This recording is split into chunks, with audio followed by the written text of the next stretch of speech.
Growing a fuss-free garden is valuable if you are someone who has a garden at your cottage. You tend to take vacations during the growing season since maybe you've got kids that are out of school for the summer, or if you're like me and you have an allotment or a community plot that is far away from home, and so it's impractical to go there every single day to harvest and prune your plants.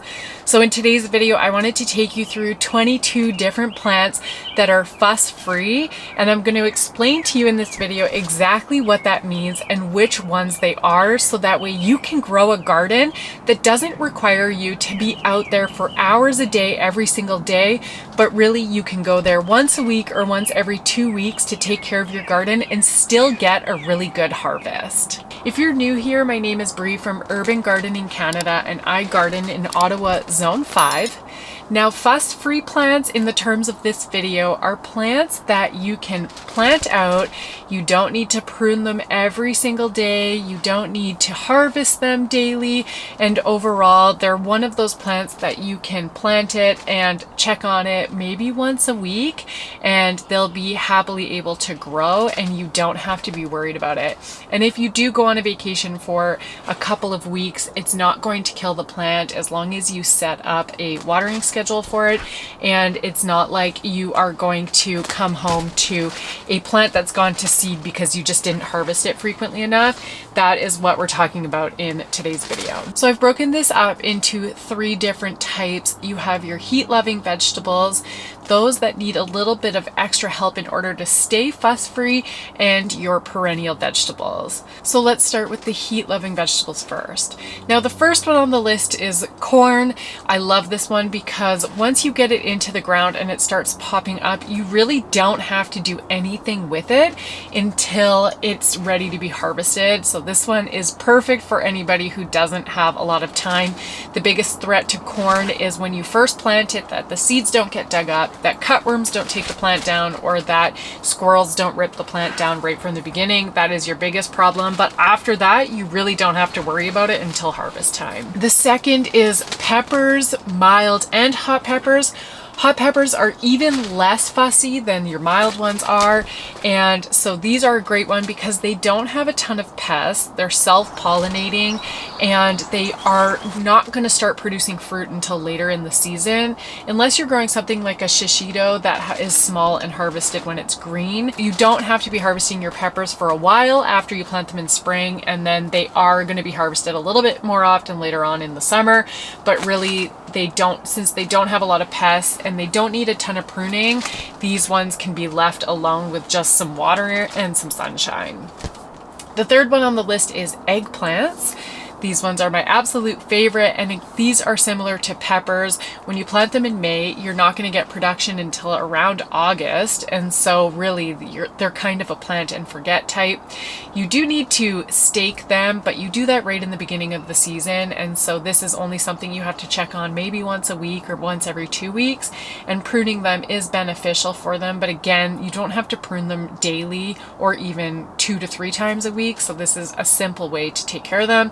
They self-pollinate and they take a little while to ripen, and so another one that all you need to do is give it some water and some sunshine and they will take care of themselves. Next up is tomatoes. And now when it comes to tomato harvesting season, it is better to harvest them every maybe 2 to 3 times a week if you're growing cherry tomatoes, but if you're growing beefsteak tomatoes, you definitely have a lot more time. And tomatoes also don't have major pests. You might find a tomato hornworm, but like me, I've never had a single tomato hornworm in my life, so it really just depends on where you live. And they do need to be pruned, but they can get away with being pruned only once a week, so you really don't have to be there every single day for them. And if you're growing beefsteak tomatoes, you can likely harvest them only once a week as well. And so these are another great one that don't have a ton of pests, don't require a lot of effort, and can be harvested semi-frequently. If you do have a problem with animals eating your tomatoes, just put out a bowl of water for them to access, and they should technically leave your tomatoes alone, or at least harvest them less frequently. So this also is another way to reduce your pest pressure on your tomatoes. All right, next up is potatoes. This is another one where you plant plant them and you don't have to worry about them until it's time to harvest them. There aren't really a ton of pests for this one either, although you can find the Colorado potato beetle. But again, just checking on it once a week for eggs or any type of damage is really all you need to do. But you just have to plant your potatoes and then wait until the plant dies back to harvest them. And in between that time, all you have to do is again provide them sunshine and water. So it's another great fuss-free plant. All right, next up on the list is winter squash or pumpkins. So this can be your butternut squash, pumpkins, tromboncino, anything that's going to have that thicker skin, delicata squash. And so these are another great one.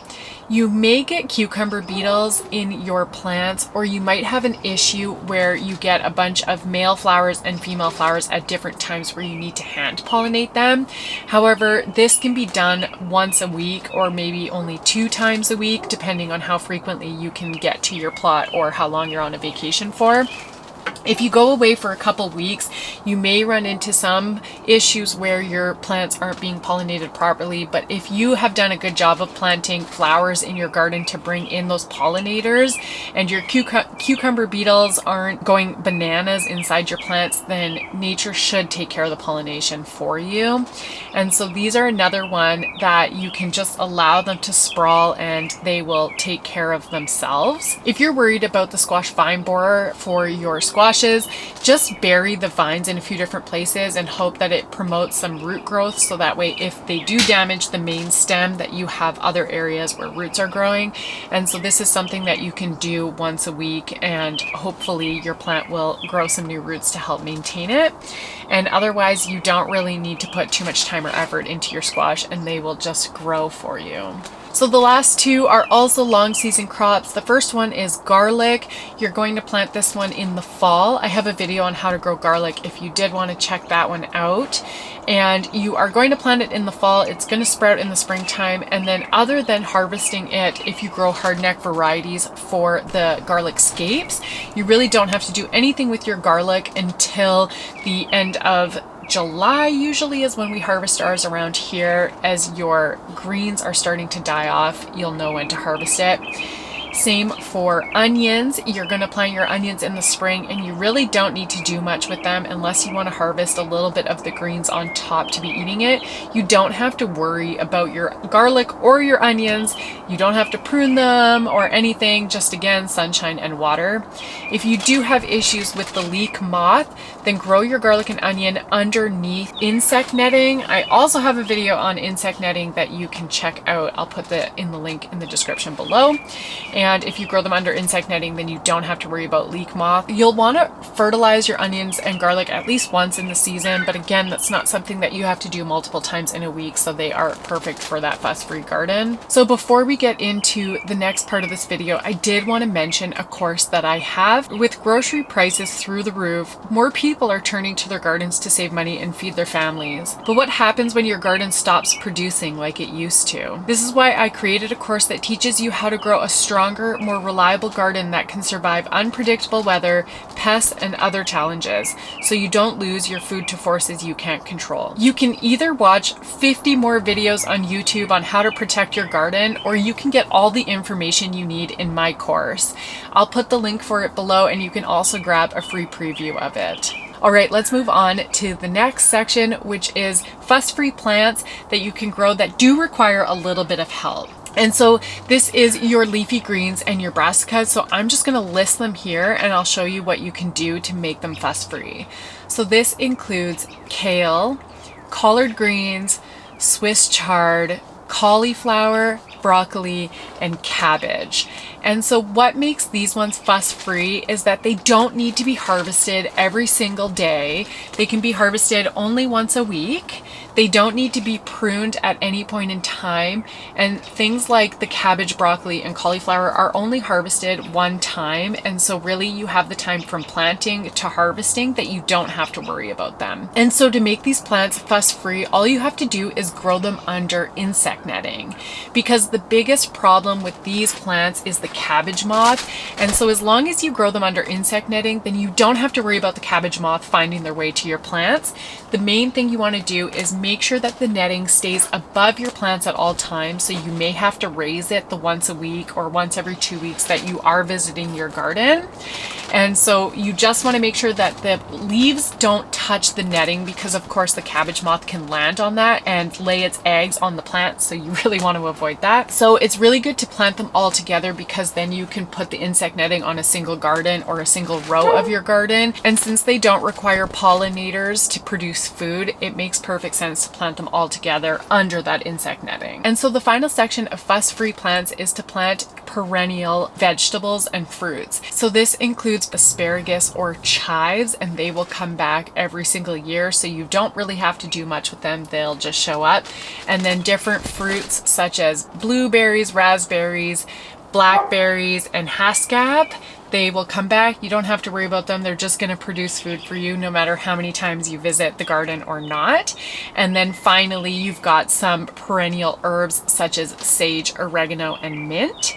And so when it comes to mint, just be mindful that it spreads quickly. So you do not want to plant mint directly in the ground. You want to keep it in a container, but it's going to come back every single year, whether you are there to prune it or not. Of course, the more you harvest your herbs, the more they're going to produce, but otherwise you can take a vacation or go away or plant them at your cottage and go check on them whenever you go over there, whether that's only on the weekends, and they're going to do just fine. So the main thing with these fuss-free plants is to recognize that they do still need to get water regularly, and of course they need sunshine. So just making sure that you have a watering schedule or a watering plan for these plants is really important. And of course they do need to get pruned and cared for, just they don't need to have it every single day. So these plants are meant to be taken care of once a week or once every 2 weeks, having pruning, regular watering, but otherwise they are going to produce for you and you'll be able to harvest them without too much stress of having to visit them every single day. If you found today's video helpful, make sure to give it a thumbs up, subscribe to the channel, and check out this video here. Bye.